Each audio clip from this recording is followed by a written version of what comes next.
Born in the USA. Born in the USA. We are the greatest country of all time. We can beat you at anything. We are better than you. Born in the USA. Sometimes Americans can get a little too preoccupied with thinking they're better than everyone else in the world.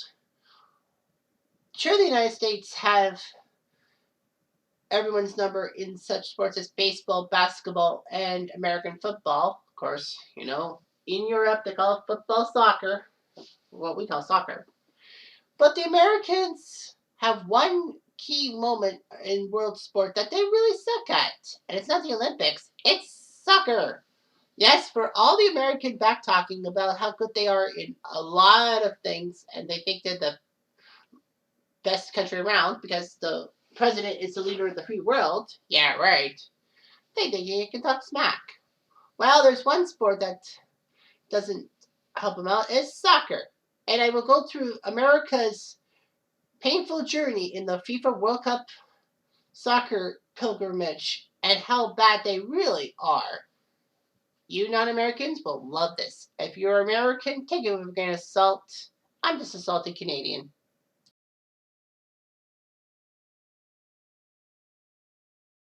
America, land of the free, home of the brave, home to the supersized Big Macs and Taco Bell. And the simple fact is that America seems to be one of the greatest countries in the world to live in. That's what they all say. You ask a typical American, and they think that they're the best country in the world. Unfortunately, UN polls suggest otherwise, putting America in the top 10, but behind countries as Norway, Sweden, and yes, good old Canada. But this isn't about why America. I hate them. Like America sometimes ticks me off and all that. The simple fact is that the U.S. seem to have everyone's number in major sports. The Olympics, they're one of the best Olympic nations, other than China, Australia, and Russia. Their basketball teams seem to always crush competition at the Olympics. Not really at the World Cup, like the World Championships. The Americans don't usually win those that often. It's usually the Soviet countries or the Baltic countries. I mean, baseball, America seems to do well in, although Cuba and Japan would say, yeah, right, you're full of it. And then you got yourself the simple fact of, probably golf, tennis, horse racing. Golf, probably. Horse racing, tennis, definitely not. But for all America's self-righteous and self-opinionated number one status, the FIFA World Cup has shown that America does not really know much about soccer. Although it must be said that the US has had better success than Canada. After all, Canada's only been to one World Cup and with a second coming up soon. America seems to be, patriotic, small smearing, and hey, they even hosted the World Cup. But it was all about the Benjamins and all that. We've got more to talk about. And we will talk about this right now. So enough about the America bashing. Let's talk about the U.S. being at the World Cup. They've been to 10 World Cups in their history. The funny thing is that for all the problems with the first World Cup, they actually were part of the first World Cup, mostly because the World Cup was in Uruguay and, they didn't have problems traveling to Uruguay as much as the European countries are because we didn't have the super planes or the super ships and all that. So the Americans got to qualify in a 3-team group stage with Belgium and Paraguay. They beat Belgium and Paraguay by a combined score of 6-0 with Bert Paternood scoring 4 goals in that game, including a hat trick, becoming the first player ever to have a hat trick in the World Cup at the time. Well, it was disputed, but now he's the first player with a hat trick at the World Cup in 1930. Well, of course, Belgium and Paraguay are a little better now. in 2022 than they were in 1930, especially with Belgium. But still, they got to the semifinals because they won their group stage and took on Argentina. And man, did they get crushed. 6-1 by the Argentines. Argentina, thankfully, would lose to Uruguay in the finals. So America didn't lose to the defending champions. To the eventual champions. So 1934 popped up, and the Americans had to face Mexico to qualify for the World Cup. Strangely enough, both teams won one match against each other, and instead of goal differential, they decided to have a third game in Rome, of all places, to determine who will stay in Italy and who will have to take a big boat ride home after just playing in one qualifying match. Americans beat Mexico. Mexico had to get the next boat home. And then in 1934, they decided, hey, you know what? We don't need group stages. We'll just do a knockout competition. The bad news for the Americans was that they had to face the host Italians. 7-1 was the final score. You can kind of guess who won. Buff Donnelly, who went on to be an NFL star, actually scored the only goal for America. And then America, just a few days after Mexico, had to take the ship home to North America. A ship home to America. The U.S. didn't qualify for 1938. And of course, with the World War, the wars ending in 42 and 46, there was no soccer to be played. So in 1950, the U.S. had a chance. It was in Brazil, it was in South America, they knew they could do it. So in the group stage, they would take on Spain, England, and Chile.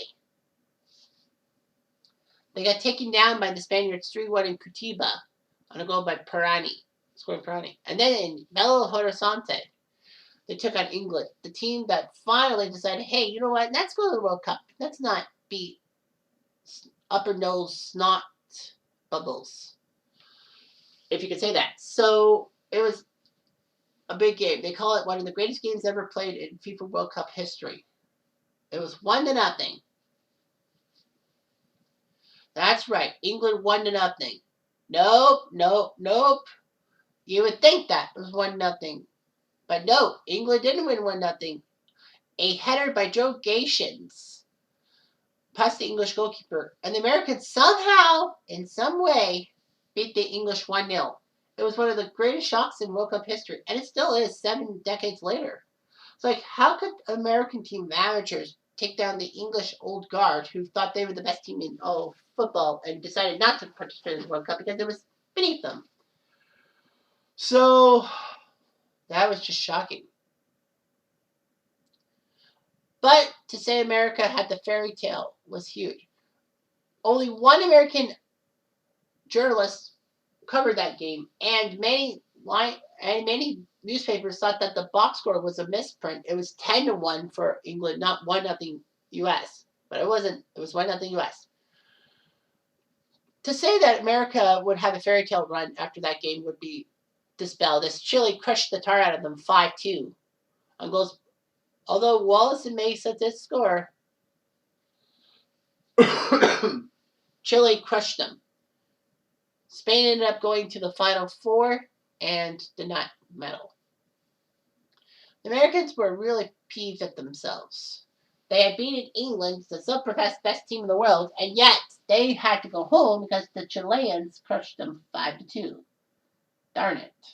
Well, the bad news was that, okay, they sucked. But even worse news was that the Americans, for 4 decades, would fail to make the World Cup.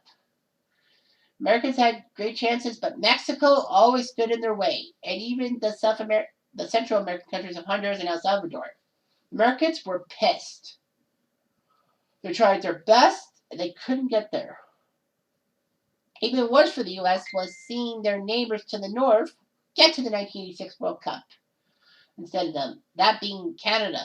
But you can blame the Haitians for knocking down the Americans in 86. So America had a better chance. In 1990, they were aiming high. They had set up, hopefully, a new soccer league. Everything seemed to be hunky-dory. New world order. But the Americans still had to beat Trinidad and Tobago at Trinidad and Tobago to win a trip to the World Cup. Mexico was banned from the 1990 World Cup because of fielding underage players. excuse me, overage players at an under 19s tournament. So joining Costa Rica, yeah, that's true, would be America. Uh, they beat the Trinidad team 1-0 on a goal by Paul Cagliari. It was a shot heard around the world in American soccer, more so than Gaetians this winter against England in 1950. The Americans won 2-1. People were pissed off. The Trinidad and Tobago government were mad. And Jack Warner, the the figurehead president of CONCACAF, really tried his best to make sure Trinidad beat the Americans because they didn't want the Americans to do well. But yeah, he was booted for his role in the 2014 Sepp Blatter FIFA shit. Asshole. America was going to Italy for the second time, as they would be going to Florence for 2 games and Rome for 1. Their first game was against Czechoslovakia before they split. The Czechs crushed them 5-1. Cagliari, the guy who scored the goal that sent the Americans to the World Cup in the first place, was the only goal scorer. America did much better in the second game, only losing 1-0 to the host Italians. A far cry from 7-1 loss in 1934. but they ended their group stage with an embarrassing loss to Austria. Really, Austria? You lose to Austria? Anyway, a goal by Bruce Murray was not enough, and the Americans crashed out 3 straight in the 1990 World Cup, only scoring 2 goals, giving up 8. By comparison, yes, Canada in 86 didn't score a goal, but we only gave up 5. So we got a better goal differential in that tournament. But have no fear, the Americans knew they could qualify for the 94 World Cup. Not because of their moxie, but because they were hosting the World Cup. Because of that, there was only one automatic CONCACAF spot up for grabs, and Mexico stole it from Canada. Canada was forced into a playoff. I won't get too much into the 94 thing because the 94 qualification round is a big story on its own. So anyway, the Americans knew they would qualify, and the U.S. had to agree to do a professional soccer league to get the World Cup, which they did. Although it'd be 1986 before Major League Soccer started. But Major League Soccer is still going. We've got 28 franchises, including 3 in Canada, so that's great. So the Americans were preparing for it. The U.S. would host the 94 World Cup at a big stadium that normally would have big crowds for college football and pro football, as it were. The Americans' first game was in Pontiac at the Silverdome, which is so decayed it was actually sold for what, $350,000 at auction? Pathetic. So the Pontiac Silverdome was home to the Detroit Lions for many years. Now the problem was the Silverdome had artificial turf. And of course, the World Cup will not be played on artificial turf. They made sure of that. But thankfully, Michigan State University engineers actually decided to put a grass field, managed to get a grass field that they could grow on top of the artificial turf in the concrete of the Pontiac Silverdome. So the U.S. would face Switzerland. No slouches in themselves. Roy Hodgson was the manager. It was a close game, 1-1 tie. Eric Ronaldo scored off a free kick, and the game was huge. America just scored a point on home turf. Next, they would face Colombia, who Pele figured would be World Cup champions soon. I mean, they had a chance in 1990, but their stupid goalie, Rene Higuita, got a little too over-anxious against Cameroon in the round of 16. But anyway, Colombia had some problems. They had to deal with the Escobar drug cartel of Pablo Escobar, whereas Andres Escobar was a well-respected defender for the Colombian side. And Colombia had a decent team, but somehow Colombia shockingly lost to the Romanians. Colombia needed to beat America or else it was game, set, match. And early on, Americans tried to pass the ball across the width of the box. Andres Escobar stuck his foot out to try to deflect the pass, but it went past the goalie and in. And no, Higuita was not the goalie. He was in prison because of a cartel thing. But anyway, it was shocking. Escobar can't believe his own goal, 1-0. That, contrary to popular belief, was not the winner, as The U.S. would score a second goal on a goal by Ernie Stewart. Colombia was eliminated 2-1. Despite Colombia beating Switzerland, they had nothing to play for, so they were out of the World Cup. And then Andres Escobar, unfortunately, 12 days later, would get shot by assassins who lost money on the Colombians thing. The Americans would lose to Romania 1-0, as Romania shocked everyone by going through. Yes, the Colombia and the Romania games were both in Pasadena at the Rose Bowl, home to the famous Rose Bowl, January 1st or January 2nd if the NFL had to play on January 1st. College football game. Fortunately for the U.S., their 1-1-1 mark actually qualified them to play in the round of 16. The only problem was they had to face Brazil in Stanford at Stanford Stadium. The Americans were trying to play Brazil for a 0-0 tie and take their chances into penalties. Sadly, though, Brazil would score on a Bebeto goal, and America suffered a sucker punch. They also suffered a literal sucker punch as Leonardo, one of the Brazilians, sucker punched tap Ramos so badly that Ramos had to go to the hospital. Leonardo was given an 8-month ban by FIFA. It didn't matter. Brazil won 1-0, and the Americans were done. So after hosting the 94 World Cup, which was a big success because lots of people did it, the average attendance of that 94 World Cup is still the highest in history. And despite the fact that there were only 24 teams in the 94 tournament compared to 32 in the subsequent tournaments, and of course 48 coming up in 2026. But still, the Americans in 98 would be going to the World Cup. They were one of the best around with Mexico.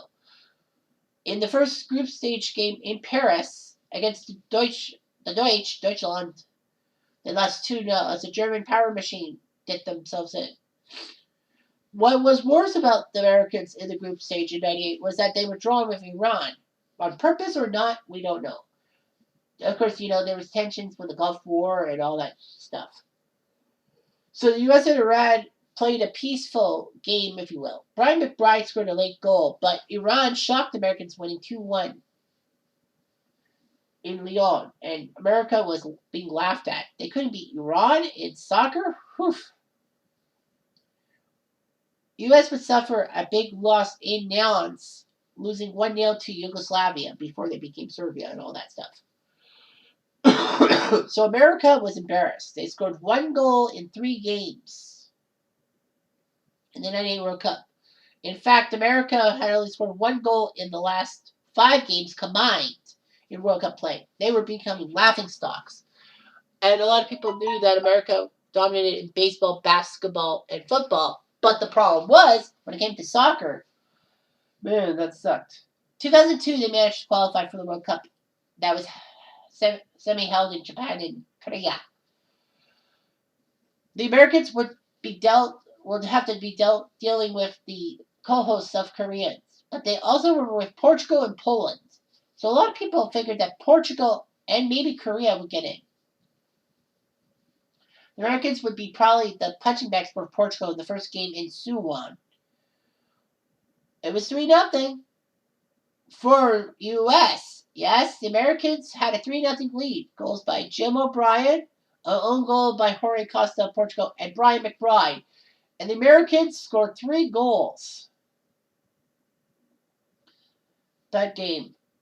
The last 6 World Cup games combined, they scored 3 goals, and they did it in 1 game against Portugal, a top 10 team that looked good to win their group. Can you believe it? Portugal did score 2 goals, but they lost 3-2. I always say with Portuguese fans said, hey, at least we didn't lose to the States. England didn't lose to the States. Well, we did. The U.S. did tie Korea 1-1 in Daegu on a goal by Clint Mathis. Unfortunately, South Korea's goal by Ahn Jong-won, the guy who scored the golden goal against Italy in the knockout stages, scored. And then he did the speed skater celebration. People were like, well, South Korea's known for their speed skating. Well, there's a hidden message. At the 2002 the Olympics in Salt Lake City, South Korea's major skater got disqualified, giving the gold medal to Apollo Anton Ono of the States. And people in Korea were upset with that call, thinking that was hometown favoritism. So they basically tried to mock the Americans. The Americans, even though they lost in Dijon to Poland 3-1, which was shocking in themselves. I mean, if you beat Portugal, you should be able to beat Poland. Landon Donovan did score. Despite that, a win, a loss, and a tie did get them second place in the group. And they to face Mexico, their continental neighbors, in the knockout stages. But good news for the U.S. is that, well, it was Mexico on neutral terms in Jeju, and not in Mexico where the Americans suck hard. So, a 2-0 win on goals by Brian McBride and Landon Donovan got the Americans to the quarterfinals in Ulsan, South Korea, where they would face Deutschland.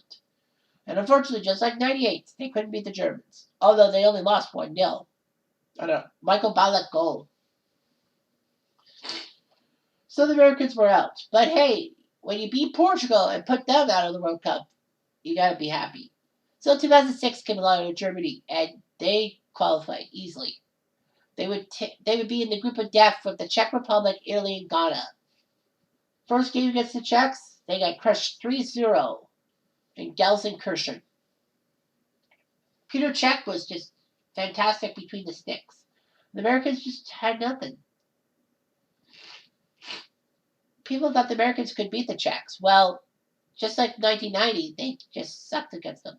Then they faced Italy, the eventual champions. And in a shocking tie in Kaiserslautern, they scored, although Saccardo scored an own goal. So the Americans made it 1-1. But Daniel De Rossi got himself in deep trouble by elbowing, I think it was Mathis or Donovan, getting himself a 3-game suspension. So Italy was down a player for a while. The Americans would suffer a 2-1 dishonorable loss to Ghana in Nuremberg. Clint Dempsey scored, but Ghana got their number. Wouldn't be the last time they had to face Ghana. So the Americans were done. So in 2010, they got to the group stage in South Africa with England, Slovenia, and Algeria. The first game was England versus the U.S. It was 60 years in the making in the World Cup. Would the U.S. do it again to England over in Rustenburg? Well, yes and no.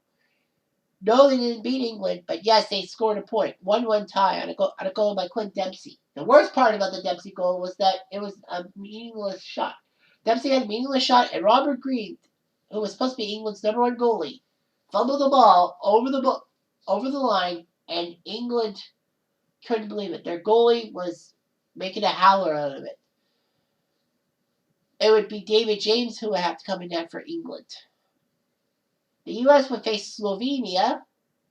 This would be probably more suitable for the ice hockey arena in Johannesburg. Slovenia was actually up 2-0, and it was embarrassing. If the Americans could tie England, why couldn't they beat Slovenia? Fortunately, Landon Donovan and Michael Bradley both scored key goals, and the Americans escaped with a point. Although they could have won the game, but a goal was made offside. So then they had to face Algeria, needing to win to get into the group stages because England was taking on Slovenia, and England won. So in Pretoria, the Americans and Algerians were tied 0-0. It was going down to the last kick, and then the Americans made a breakout. Landon Donovan slotted the ball off of a rebound, and the Americans won 1-0. And we're going to the round of 16, aka the knockout stages. The only problem was Ghana was in the way. And just like in 2006, Ghana sent the Americans home, although it was in extra time. So the Americans lost to Ghana. Karma would actually bite Ghana in the butt as they lost to Uruguay in extra time. Well, it's penalties, but anyway. So it's time for Brazil 2014. And the U.S. got it easily. Their old friends, Ghana, would be their first group match in Natal. Not Nadal, Natal. And unlike the last two appearances against Ghana, the Americans actually won this time 2-1 on goals by Clint Dempsey and James Brooks. Jim Brooks, I mean. So the Americans had done it. They took down Ghana. They got the monkey on their back, if you will. So their second game would be against their old friends Portugal, the team that they took care of in 2002, shockingly. Will there be another shock just like that in Menendez? No. It was a 2-2 draw. Portugal held the Americans to a tie, although Jones and Dempsey scored. So the U.S. looked good. A win against Ghana and a tie against Portugal, the team that was supposed to roll over them. Man, they like Portugal. But then they would have to face their old rivals, Germany, who knocked them out of the 2002 quarterfinals. This was a different team 12 years later. And unfortunately, in Recife, they lost 1-0, just like 2002. They lost to the eventual champions. With that loss, it brought the U.S. to face Belgium in the round of 16. So Belgium, the team that seems to overachieve or be overrated, if you will, did win in extra time. Green did score for the U.S., but in the end, they lost 2-1 to the Belgiques. Not too good. Well, America, how did they do in the 2018 World Cup in Russia? They didn't even make the World Cup in Russia. Shockingly, they needed just a plain Jane tie against Trinidad and Tobago. In Trinidad, kind of similar to their role in 1990. All the Americans needed to do was a tie or lose and have some help to at least make a playoff. The only problem was they lost and they didn't get any help from Mexico or any other country. So the Americans shockingly missed the World Cup in 2018 for the first time since 1986. They had been to every World Cup, 1990, 94, 98, 2002, 2006, 2010, 2014, and never could think they would be out of contention in 2018. Fortunately, though, they behaved themselves and qualified automatically for the 2022 World Cup. They'll have to deal with Wales, England, and Iran.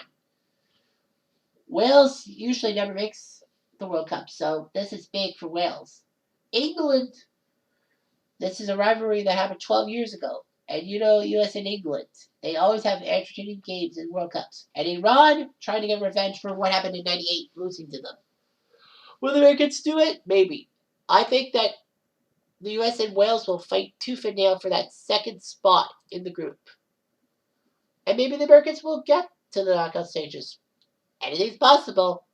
Anything's possible. Anyway, I'm Jeff Diamond. Thanks for watching World Cup Stories. I do.